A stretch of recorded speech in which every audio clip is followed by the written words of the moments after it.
Fireplace Central Vac 10 cubic foot 12 volt refrigerator, double over double bunks, and an outside kitchen. Folks, this is the 2021 Keystone Hideout 274BH.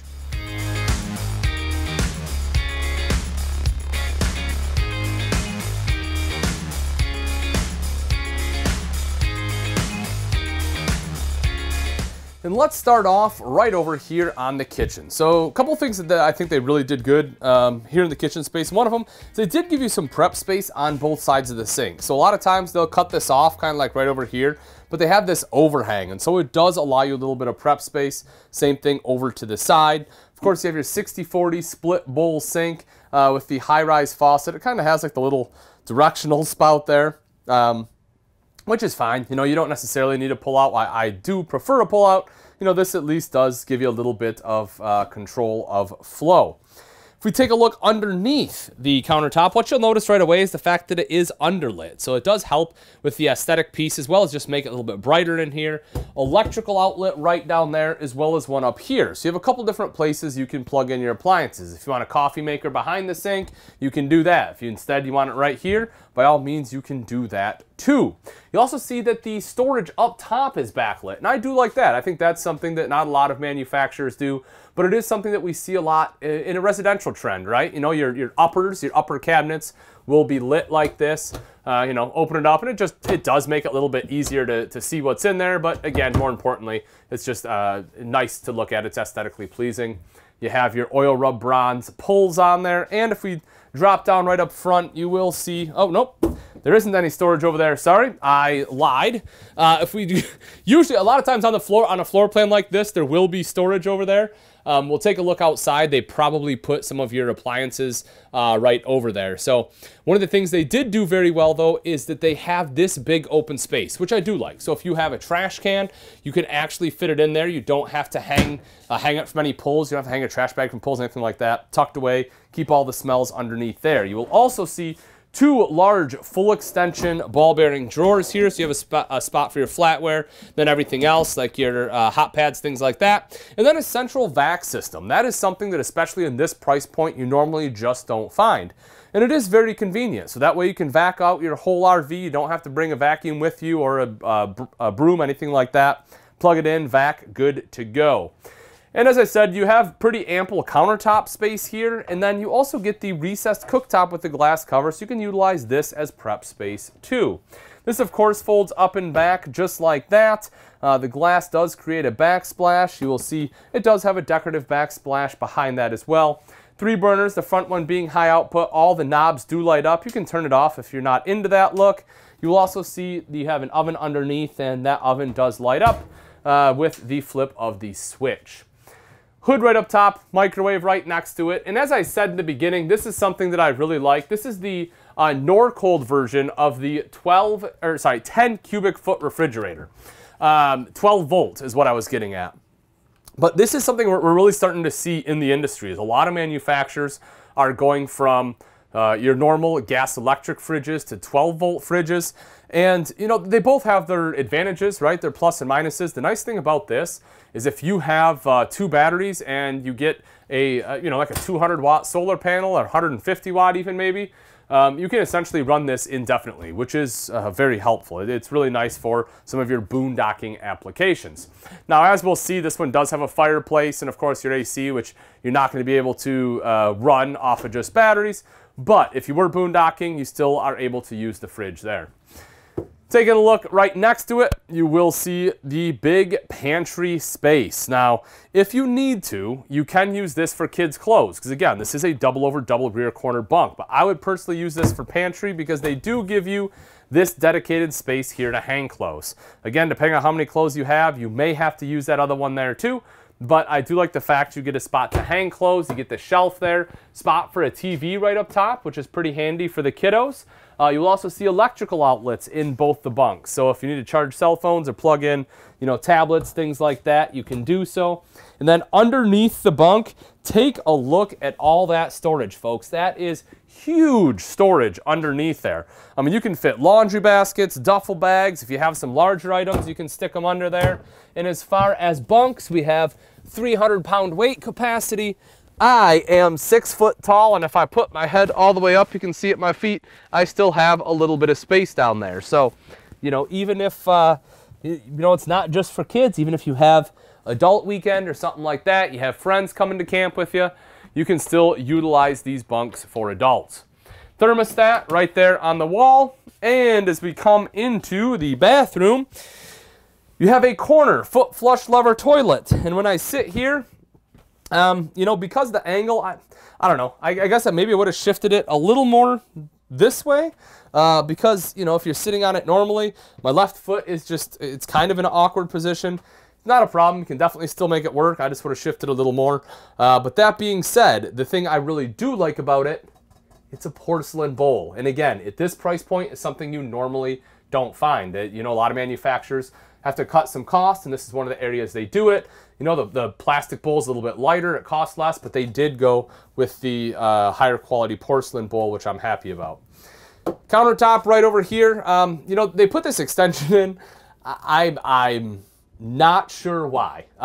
This is so narrow, I don't know what you're gonna do with it. You know, you guys tell me if you have a use for this space, if you're like, yes, Ian, this is what I would use this for, please let me know in the comment section, because I am curious. If it were wider, I would say absolutely, but I'm just not sure what you're gonna do there. I probably just would have cut it off personally, but it is there nonetheless. Of course, a mirror so you can check yourself out, as well as an electrical outlet there if you need to plug anything in, and then plumbing access down below. As for the tub shower, I will take a step in here. And I have my vent fan right up top, folks. As I said, I am 6 foot tall, and you can see here, I still have space to the ceiling. You know, you can probably be 6'1", still standing here without having to duck down, which is great. And I do always appreciate a tub whenever I have a bunk model, because sometimes I like to give the kids baths. I don't always want to have to give them a shower. Right out here is the super slide. You have your standard dinette. I will sneak right in here. And again, as you can see, as far as size, I can fit 4 people in this dinette, no problem at all. The table does drop down into a sleeping space. Not a huge one, but it is nice for kiddos. You'll also notice windows on, or a window rather, on the side right here to help in some help let in natural light. And in lieu of storage above the sofa, they have gone with 2 very large windows. You can see, you know, how big they are right there to let in just a ton of natural light. Both emergency exits. Hopefully, you never have to use them for that purpose. But they, you know, they are nice and big. And as far as slide height, it's 6 foot. You can see I just barely hit. So it is overall pretty tall slides. So you probably won't hit your head getting in and out, but you know, you might have to duck a little bit. But again, it is smaller than a lot of other ones that are out there. As for the sofa, this center console here does drop down, and this creates a pseudo theater seating, because you have the armrest here, you have the armrest here. In this floor plan, right, the TV is off to the side, so you probably want a swing arm mount so you can turn it toward you as you're watching TV. Otherwise, it might be a little bit uncomfortable, a little tough to see, but with that swing arm, you can definitely make it work. And then this is a jackknife, so of course it does drop down into a bed, but the big advantage of the jackknife, folks, is that right there, which is just that you get a ton of storage underneath. And then, as I mentioned, this is where the TV will mount. Here are all of your connections for it. Multimedia center right there. This is, of course, Bluetooth capable. Has the HDMI and the USB port right up front, and underneath that is the fancy fireplace. Now, the big thing about this, you know, I've had people before, if you're newer to the RV industry or just starting to see this and you're like, why in the world would I want a fireplace? Well, 2 reasons. One, it just looks cool. You know, it's a good way to impress your friends, especially if they haven't seen one. But more importantly than that, folks, is that this is an electric space heater. And so if you are at a campsite and you know, you don't want to turn on your propane, it's not quite hot enough to have to do so, no problem. You can fire this guy up and it'll just help kind of take the chill out of the air in this main living space. Moving up front into the bedroom. You got that one slider on open, there you go. So that's the first thing. You'll see you have slider doors, as Sam just showed you as he opened the door up there. That's always nice for privacy, right? It just gives a little more separation of space between the bedroom and the kids in the back. So I do like having the slider doors versus just a curtain up to the front. You will also see that you have mirrored wardrobe space. So you have a space to hang your clothes. Whoops. Big old butts hitting stuff there. You will also see electrical outlets, so you have a place to plug in your CPAP machine, cell phones, whatever else, and you also have a laundry chute. I don't know if you're able to see that, but there's a laundry chute right there, so what you can do is just put your clothes hamper down in the pass-through, throw your dirty clothes right down into that. Lastly, if you do want TV in the bedroom, right there on that wall is where the backer is, so you know right where to mount it, and the connections, of course, are up top. Now that we've seen the insides, take a look at some of the outside features on the 2021 Keystone Hideout 274BH. Right up front here is the power tongue jack. This makes it a lot easier to connect and disconnect from the tow vehicle, because all you have to do is flip this rocker switch right here, and as you can see, that will raise and lower the tongue. You also have a light for added visibility at night, and a manual override in the rare event that that does fail. Behind that are two 20-pound propane tanks with a cover, so you can hide those tanks, and you will see space for your batteries right behind that. Coming up the front, diamond plating helping to protect that front end from rocks and debris that may get thrown up by your tow vehicle, and the beautiful smooth aluminum right here up front. Now, the thing I like about this is not only does it look nicer, but it's also a lot easier to clean. And seeing as how the majority of your bugs and everything are going to get smashed up on the front, having it easier to clean is definitely a bonus. Coming around to the side, this is something else that is very rare for this price point. We saw the central vac inside, but this one also has side camera prep. So if you want that extra visibility while you're towing, you can have side cameras installed on both sides, and then when you put the appropriate blinker on, you are able to see down that side of the RV. If we take a look inside, you can notice the large pass-through. Now, one of the things I really like about this pass-through is it is really tall too. So not only is it pretty wide, but you get that extra height for some of those larger items. The only thing I wish the manufacturer would have added is a light in there, but you know, I can definitely live without it. Just use a flashlight, take a peek inside. But again, that is a large space. You will see power stabilizer jacks, both up front and in the back. So the front one here will operate the front two, the back one, of course, the rear two. You'll see the power awning, touch a button again, roll that out. Same thing to go right back in. You also have the LED light there, so that way you have light at night. The great thing about this though is you basically have power everything. You have the power tongue jack, power stabilizer jacks, and the power awning. The power awning does have an adjustable pitch too, so that way you can control water runoff or just adjust the entire pitch of the awning for more coverage from the sun.